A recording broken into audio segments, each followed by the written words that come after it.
15 मार्च 2024च्या शासन निर्णयाचा विरोध करण्यासाठी हर घर पार्टी उपक्रम, प्रहार शिक्षक संघटनेचा उपक्रम, अनुदानित शाळा वाचवण्यासाठी प्रहार शिक्षक संघटनेच्या वतीनं माजी शिक्षण राज्यमंत्री यांच्या पुढाकाराने राज्यभर हर घर पार्टी हा उपक्रम राबवण्यात येत असून याची सुरुवात वर्ध्यातून करण्यात आली आहे। या उपक्रमाच्या माध्यमातून शिक्षकांनी आपल्या घरातील दर्शनी भागावर 15 मार्च 2024चा शासन निर्णय रद्द करण्याच्या मागणीची पाटी लावण्यात आली आहे। शासनाने तात्काळ हा शासन निर्णय रद्द करावा, अन्यथा प्रहार शिक्षक संघटना आणखी तीव्र स्वरूपाचं आंदोलन करेल, असे अजय भोयर, नागपूर विभागीय अध्यक्ष, प्रहार शिक्षक संघटना यांनी बोलताना सांगितलंय।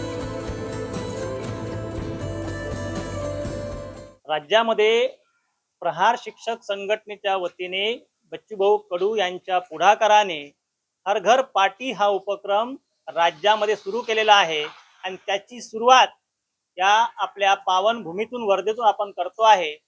पार्टी म्हणजे शिक्षण शाळा।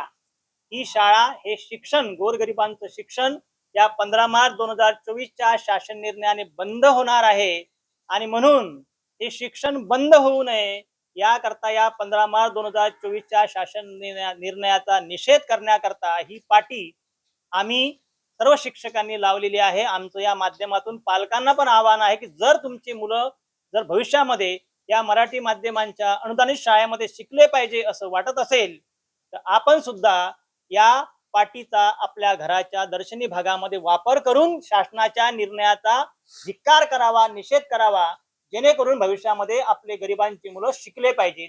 याकरता आमचा हा उपक्रम आहे हर घर पार्टी। त्यामुळे शासनाने अल्पावधीचा तात्काळ या शासन निर्णयाला रद्द न केल्यास प्रहार शिक्षक संघटनेच्या वतीने अधिक उग्र आंदोलन करण्यात येईल, जेणेकरून भविष्यामध्ये गरिबांची मुलं शिकले पाहिजे। शिक्षण हे विकत घेण्याचा प्रयत्न, शिक्षणावरचा खर्च संपवण्याचा प्रयत्न शासनकर्ते करत आहे। फक्त फुले शाहू आंबेडकरांचं नाव घेत आहे, पण त्यांच्या विचारांची पायमल्ली मात्र हे शासनकर्ते करत आहे।